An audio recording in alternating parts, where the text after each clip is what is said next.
Devant ces magnifiques façades recouvertes à la chaux, difficile d'imaginer l'état de délabrement de la bâtisse il y a encore 2 ans.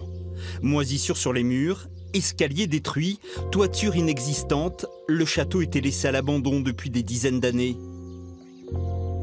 Toute la difficulté consistait pour l'architecte à réhabiliter le château pour qu'il retrouve son aspect d'origine, tout en lui insufflant des touches de modernité. C'est ce qu'il disait, le personnel était à l'étage et en bas c'était les animaux. Tout ce mur-là avait pris du ventre et il s'écartait de la charpente. Donc l'idée ça a été de le resolidariser avec le reste du château. Après on a gardé les mêmes ouvertures. L'idée c'est vraiment de ne pas le dénaturer. C'est-à-dire qu'on a gardé les menuiseries qui pouvaient être conservées, sinon toutes les nouvelles menuiseries ont été faites à l'identique. En bois, petits carreaux avec du vieux verre, couverture tuile canal partout, en concertation avec les architectes des bâtiments de France. Construit en 1774, le château de Drudas fait partie du patrimoine historique de la région. Louis-Emmanuel de Boyer-Drudas, conseiller du roi, s'installe sur ses terres et aide les habitants en rénovant le village.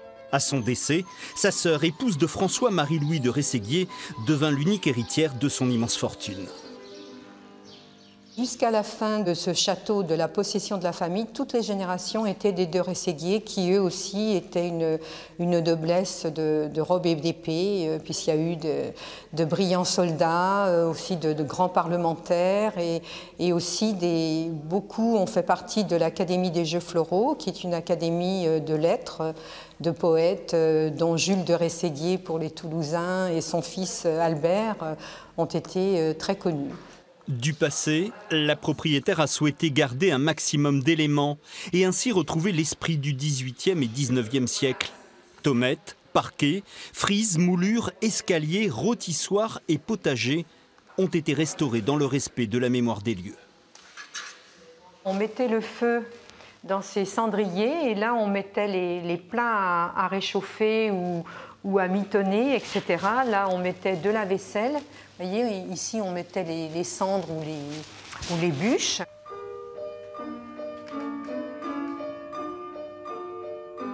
Inscrit à l'inventaire supplémentaire des monuments historiques, le château est aujourd'hui un hôtel 4 étoiles et un restaurant gastronomique.